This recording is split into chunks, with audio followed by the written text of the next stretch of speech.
Thank you everyone for joining us today for Here for YYC webinar. I have Sandra from Sandler Training joining us today. Thank you, Sandra, for joining us. I just want to mention to everyone that you can ask questions all throughout the webinar, and we'll try to address them as they come. And Sandra will also ask you to send a few things right in the beginning here. So off to you, Sandra. Thanks for joining us. All right, thank you. Thanks very much, and thanks for everybody who's sharing their time with us today. That is your most precious resource, and certainly appreciating you deciding to spend some of that resource with us. So today, just a little bit about me. You probably read my bio, but I'm a former C-suite executive, currently a certified Sandler Training Associate. And we're going to cover some information today, really just scratching the surface of emotions and logic in the sales process, a little bit of what's going on in our brains, and spending the majority of our time on communication and around communication tips to help us develop trust. Models of communication, which is really transactional analysis, and key components of communication, which is emotional intelligence. So to start us off, I do want you to just now jot down, I'm just going to, oh, sorry, back that off, jot down 3 emotions, whether it's on a piece of paper, a notepad, in your phone, or whatever, 3 emotions you're currently experiencing while you're prospecting or interacting with your current clients. How are you feeling? What are your emotions right now as you're in the workforce, either re-entering or you've been working all the way through? Please just take a moment and jot those down.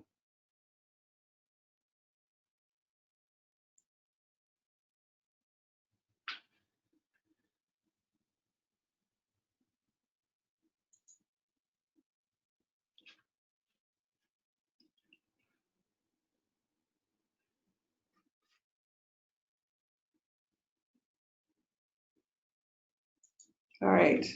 And now I'm going to ask you to go to the chat room, and you don't have to put everything in there that you wrote down, but I would like you to share at least one of the emotions that you wrote down and put them in the chat room. And I've put a picture here so you can see where you can click onto that.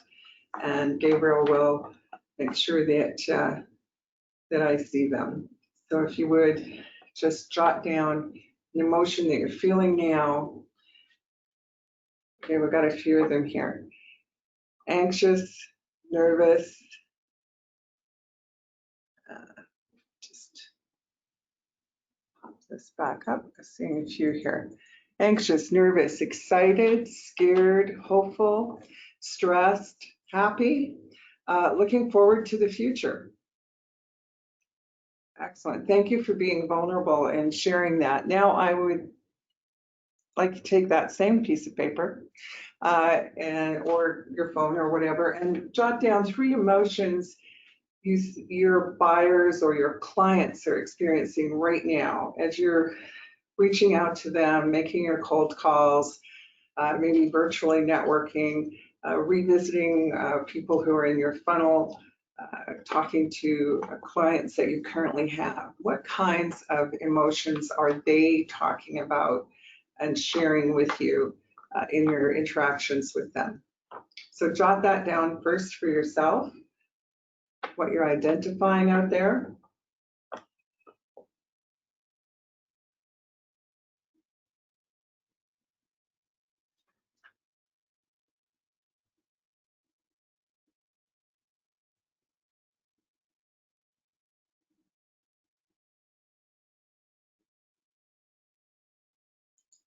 And now the same thing, if you would, in the chat room, jot down 1 or 2 things that people are sharing with you right now that they are currently experiencing.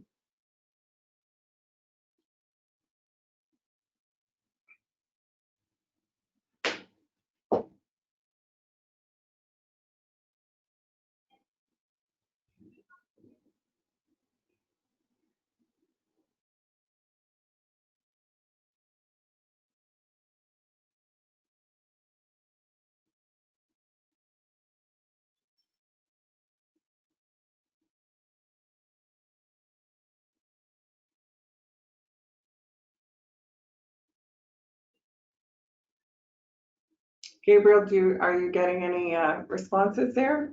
Yeah, I sent them on the chat there. Okay. I am Very not seeing. Let me just scroll down. Maybe they're just being hidden. It might be in the bottom. Here we go. Anxious, uncertain, open, vulnerable, stressed, a lot of opportunity, and they're needing help and support. All right, so there's some pluses and minuses in the fact that, you know, it's hard for people to talk about their emotions, and the fact that we are in the situation that we're in, as difficult as it is, it does mean that emotions are running high, and you're going to find that you know, there's quite a broad spectrum here, from seeing a lot of opportunity to they're needing help and support, they're feeling anxious, they're certainly vulnerable right now, and they're sharing that information with you. And often in sales, it's hard for us to get to the emotion, but right now those emotions are much more identifiable. And I want to congratulate you all on your emotional intelligence right out of the gate here by sharing the information that you are. You're obviously identifying where you are right now, how you feel, and that's part of emotional intelligence. And you're also empathetic and nurturing enough to be able to get responses from your clients and the people in the business world that you're interacting with. So it shows that we've got a fairly emotionally intelligent group with us today. So there are similarities and differences between buyers and sellers' emotions. So a lot of what I'm seeing here, you're feeling, and so are your clients. But some of you are reacting in different ways. You're happy, you're looking forward to the future, you're seeing opportunities out there. There's no right or wrong in emotions. The only right or wrong comes from not identifying them and not realizing that they exist for yourself or others. Can you take a moment now, if you feel that there's a difference between what you feel and your clients or prospects feel? Is there anyone out there who feels there's a big breakdown of communication between how they feel and how you're feeling right now? So take a moment and jot that in the chat room if you feel that this has brought you closer together or further apart.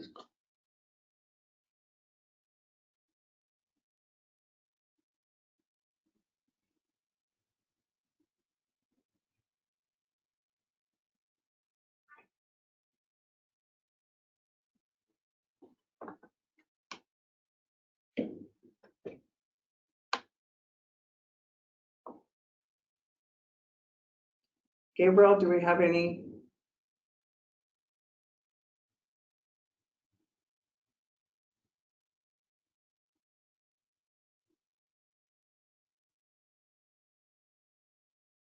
You getting any responses there?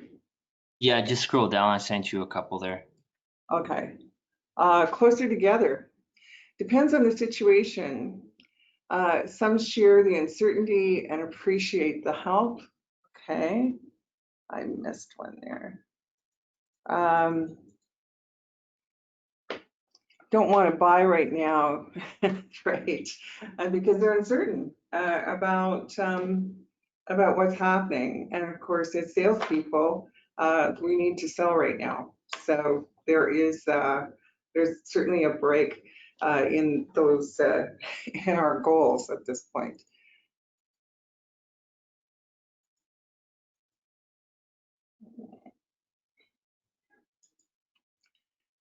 Now, as far as you personally, when you're going to prospect, network, do a cold call, something like that, do you feel that there are a lot of similarities to how you used to feel whenever you went out to do some networking or talk to people over the phone or at a networking event? Are there any similarities to how you felt before and how you feel now? Thinking of pre-COVID, pre-lockdown.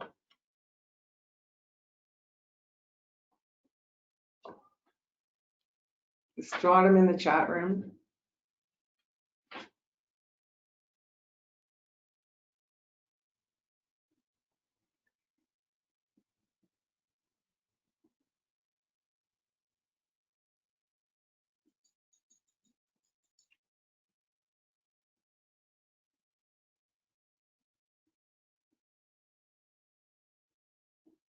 Yes, someone has written, some people share the uncertainty.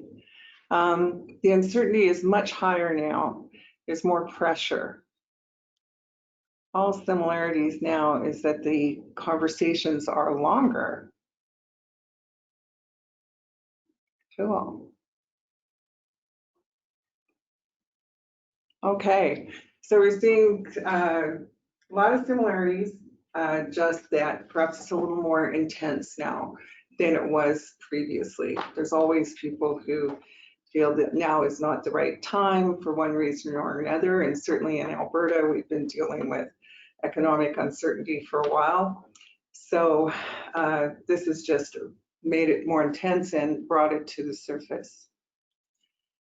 So I appreciate all of those things and your vulnerability in sharing, because emotions are something that neuroscience has proven is a big part of the sales process. Buyers buy emotionally and they justify it logically. And they know this from watching what happens in the brain through neuroscience and feedback, biofeedback, as to what parts of the brain are being activated throughout the sales process. So we are always, as salespeople, dealing with those parts of the brain. So let's just a very brief discussion on what's going on in our brain. We're not going to do a deep dive here, but in the amygdala is where anxiety and fear live. And the amygdala is part of the limbic system, and the limbic system is what we call the reptile brain, which was the first part of the brain to be developed. And when you think about it, it makes sense that in order for our species to survive, we had to be fairly careful. And if you heard a noise in the bushes and you're a caveman, you might run out there and be devoured, and that's the end of the species. So in the amygdala, for obvious reasons, we want to survive. As individuals, we want to survive as a species. So that's where anxiety and fear live. But this is also where other positive things, for those of you who said, I'm happy, I'm looking forward to the future, there was also the caveman that went outside and found something wonderful, like a new source of food or something like that. Their curiosity, their enjoyment of life, their positivity helped them to find something that brought them joy and happiness and move them forward as a species. But it's interesting to note that there are more negative words than there are positive words to describe our emotions. And that's simply because of the fact that we need to survive. And so that is the first thing that we are concerned about. So fear tends to make us freeze, or it makes us fight, or it makes us flee. And all information that comes into the brain goes right to that reptilian brain first to make the decision, is this going to hurt me, or is this going to bring me happiness or pleasure? Once it's done that, the reptile brain decides where to send it from there. And that's why we say, take a deep breath when you're in a situation, give your prefrontal cortex and your biographical memory time to absorb this information, get that information sent to the parts of the brain that inhibit some of that fear. And also, that's where the higher thought levels and processes take place. So it's understandable that these kinds of situations are going to bring up negative thoughts because we are hardwired for negativity first and foremost before all of these other processes in our brain take place. So important to acknowledge that that's what's happening, and we need to come into our sales processes and our interactions with others to be aware of the fact that we do need pause sometimes to get that prefrontal cortex involved, or that autobiographical memory that goes, hey, we've been here before, we've been in stressful situations before. Maybe good things have happened or bad things have happened that are going to impact how we move forward. So you notice here, what makes a big difference in our life is our communication skills. And when we talk about communication, it's not just what we say, but also our tonality, also our body language, which are very important in communication. So 80% of our success is dependent on our ability to communicate. Fortunately, we as salespeople like to communicate. So building trust through communication are things like disarming, I'm just going to move this over, disarming honesty, listen to learn. And I think that's important. We talk about active listening, and active listening is really taking the time to listen, to learn, instead of listening to decide how you're going to reply. So making that distinction, it's hard to do, it's hard to train yourself to do this, but instead of thinking of what am I going to say in response to this, I want to listen to just hear what they say. Then we have respect, clarifying information, managing our emotions and those of others, being responsible ourselves, being credible, nurturing, consistent in our communication styles, and empathetic. All really important things. And certainly in the sales process, our prospects and our clients may be thinking of times using that, their autobiographical memory, memory, thinking of the last salesperson that they dealt with, or a salesperson in the past where they didn't feel that they had a trusting relationship, where things didn't go well. And so that's part of that fear and anxiety when they're dealing with a salesperson. So communication models. So if we go back to Byrne, he took the ego states from that Freud came up with and broke them down even more into basically 8, but we're going to talk primarily about 3 of them today that are their offshoots to them. And that's where he was basically the person who came up with the whole theory, which has later been proven, of transactional analysis. And then Thomas A. Harris wrote a book, which many of you have probably heard of, I'm Okay, You're Okay, which is about transactional analysis. There's a lot of books out there, but that one's kind of the original and one that's still well respected today. And then a good 30 years later, Salovey, Mayer, and Caruso started doing research around what are the key components of communication and developing it, and realized that emotional intelligence is actually is something to be considered along with IQ. And they wrote their first paper in 1990, and then Goleman, of course, wrote the book. Daniel Goleman wrote the emotional intelligence book, and several others since, but the first one was 1995. So really breaking down that communication a bit more. like I said, we're just going to do a very surface look at transactional analysis. And it's important to note that 2 of these states here develop quite early on in our life and don't continue to develop. So one is the child ego state, and that goes right back to that amygdala in the brain. Those are those thoughts and feelings and behaviors from childhood, and they're very emotional. And if you think of the child and in the amygdala with all that hotbed of emotions there, the child is sort of skipping across a field of daisies, and they're laughing and joyful, and then all of a sudden they hear a growl in the bushes, and that's where the fear comes in. So those emotions really develop early, and a lot of that memory comes from our childhood.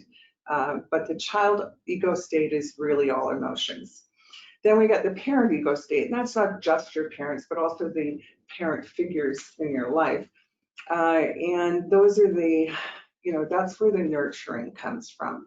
That's where the, caring, the empathy, all those wonderful things, but also some negative things. A critical parent saying things like, don't talk to strangers. Oh, it's impolite to talk about money. That's a state that we have to be aware of as salespeople, because we have to talk to strangers and we have to talk about money. And so we don't want to keep our critical parent ego state active during the sales process. We have to understand it's there, but work around that head trash to move the sale forward. And then the adult ego state. So the adult ego state develops throughout your life, and it is constantly changing. But then again, there's the logic. The logic is in the adult. So thinking back to the comment about sales are emotional, but there's also logic. So the emotion is in the child. The parent, especially that nurturing parent, controls the emotion as a child, and then the adult is that logical part of our ego state that helps us to make the decisions. So I'm going back. Sorry about that. And emotional intelligence, when we look at that, there are really 5 pillars of emotional intelligence. And so I complimented you already on your self-awareness and your empathy, because you're obviously aware of how you feel and are empathetic towards the feelings of others. But in the sales process, we also need to self-regulate. So it's very important that we recognize what our emotions are going in to any interactions with people, but also how to manage those emotions properly. And we can't manage them if we don't identify them. I mentioned that there are about 3,000 words in the English language that are around emotions. The majority of them are negative. Again, because that's that limbic part of our brain that developed early and maintains, especially through times like this, to make sure that we survive, so that we make the right decisions around our survival, that we don't put ourselves in danger. But one of the ways that we can look at increasing our emotional intelligence is to increase our vocabulary, because it may be of interest to you to find out that out of those 3,000 words, we as adults use about 12. And in 2011 or 2001, when the towers fell, that was where they started to do some research around the fact that those people who suffered psychological damage as a result of the towers falling recovered better depending on how they described what they were going through. So the broader their vocabulary of their emotions, the better off they were in dealing with the situation and in healing from that situation. So important lesson there to remember now as we're coming through this particular situation that we're involved in. And you'll notice in schools and so on, they're now teaching children more and more emotional words so that they can deal with their own emotions and regulate them more. Of course, emotional intelligence is part of our motivation and really, well-developed social skills, which are a big, important part of communication. So there you have key components of emotional intelligence and a brief look at both that and the transactional analysis. So let's put it all together for what it means for sales. So how do we get all of these emotions involved and all of these states? So if buyers buy emotionally, it stands to reason that we need to understand what their emotions are. And right now, part of that may be just reaching out to clients or people in our funnel to see how they are, to be empathetic towards their current situation. But in any sale, the buyer has to be emotional. And I know some of you may be out there going like, what emotions involved in my sale? Like, seriously, it's merely transactional. Well, we hear that a lot. So I'll give you an example of one of our clients who sells gas panels. I mean, it's like, what emotion could possibly be connected to that? It's a gas panel. And so we said, well, why don't you talk to one of your clients, somebody who stayed with you over the years. Obviously, your competitors have gone to them and you took the business from a competitor. Why did they stay with you? So he went and talked to them and came back and said, wow, I found something out that I didn't realize. The reason that they stay with us, that our major contact stays with us, is because he wants to spend time with his son who plays hockey. It's very important for him to have family time. And when they had the previous gas panel, he didn't get to games, he didn't get to practices, and he never ever went to an out-of-town game because he had to be close to the gas panel and be in contact with his people because there were service issues and reliability issues. Since they got his gas panel, this fellow was able to spend time with his son, go to the practices, go to the games, and went to just about every out-of-town game. So the emotional attachment was definitely there over this gas panel. So what's the emotion? It may be pleasurable, or it may be the pain that our particular client has, but we need to talk to them about emotions. But the sale is not where we get our emotional needs met. This is about the prospect. We all know that. This is not our emotions that need to be involved here. So that's part of that emotional intelligence, to be able to manage that and keep our emotion out of there. So what I say is, take your child ego state and lock it in the car with the window cracked. Don't let your child get involved in your sale. So if we're going to talk about emotions or get the emotions and understand why our client is purchasing from us, whether it's pleasure or pain, we need to have our nurturing parent. We need to be that nurturing parent. So again, using our emotionally intelligent vocabularies, being nurturing, empathetic towards the client, and really listening and understanding what it is that our product or service is doing for them and whether or not we can help them. So if you look at the three most important words in sales, it's maybe in real estate, location, location, location, but in any sales transaction, it's nurture, nurture, nurture. And then you justify in the adult stage. And at that point, you need to always have your adult in the room. You're always going to maintain that logical, non-emotional attachment, but you need to be nurturing at the same time. Doesn't mean that you're, withdrawing from the individual, not at all. but that you're staying logical and you're controlling this process throughout. And you need to engage their adult, because their adult needs to be satisfied in order to allow the child to buy. So that's the thought, the sale. So you're going to build that empathy, rapport, and trust through your communication to their child from your nurturing parent.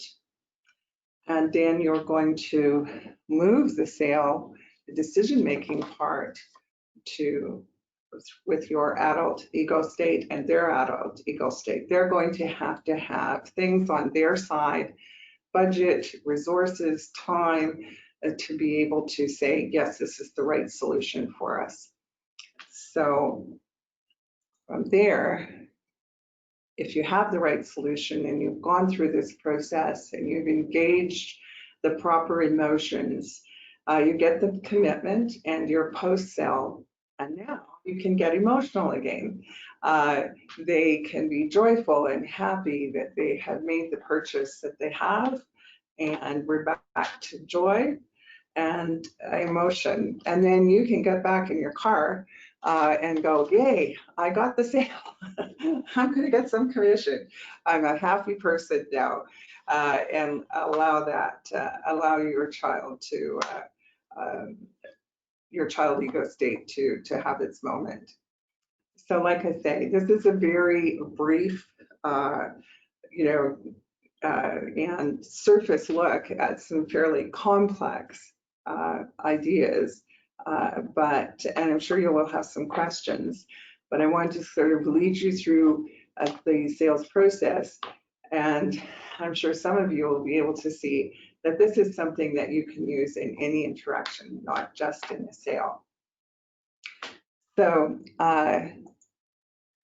before we get to the questions, I would like you to take a moment right now, and this is just for you. I'm not going to ask you to put it into the chat room, but often we attend webinars, and a lot of us are attending a lot of webinars right now, let's face it, and we walk out and we think that I really picked up one or two things from that that I would like to explore further, or I would like to incorporate into my process, but then we get on to the next thing and we don't,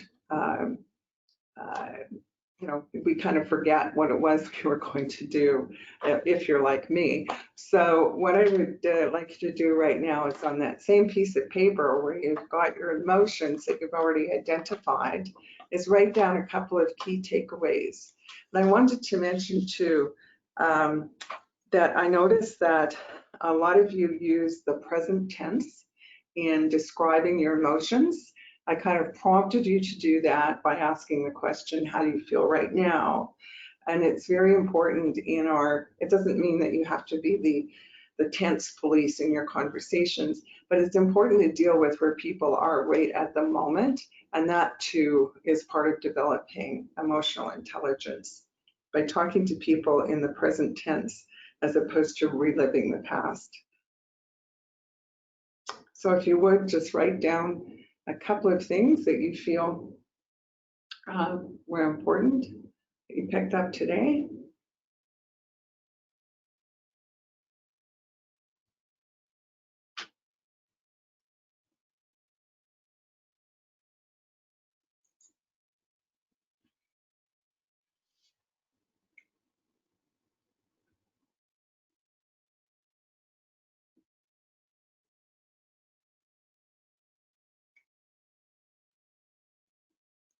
And I just put here for additional resources. So if there's anything in the talk that you wanted more information about, or if you want to find out about some of the books or resources, you can certainly contact me. If you're interested in Sandler, there is a contact here for Hamish Sandler at Sandler, Hamish Knox, about the various programs we have. We have on June 9th a virtual summit coming up. And it is 9 to 1, and the CEO of Sandler is going to be presenting. And it costs $100 to attend. You can find out more information at the link here. But the money all goes towards the Canadian Food Bank. So if you wanted to support Canadian Food Bank and also get some valuable learnings, and then as many of us are coming back, or many of your clients are coming back, I noticed you saying they're not sure what, or in what the, what to do next. This is a 5-part series that it starts out initially with the executive and then moves on to the executive and the sales team for the last 3 sessions. So it's kind of a step-by-step process to get your business up and running again and get you looking towards the future. So I have one question. Should retention of customers, sorry, I'm trying to read here without my glasses. Should retention of customers be the goal as opposed to new sales? Okay, that's a very good question. And absolutely, it certainly depends on what your role is, if you're a hunter or if you're a farmer. But either way, if you're not following the sales process properly, you may get a sale. That's why it's so important to really understand the emotions behind the sale and get all of that information first before you actually get to the fulfillment stage.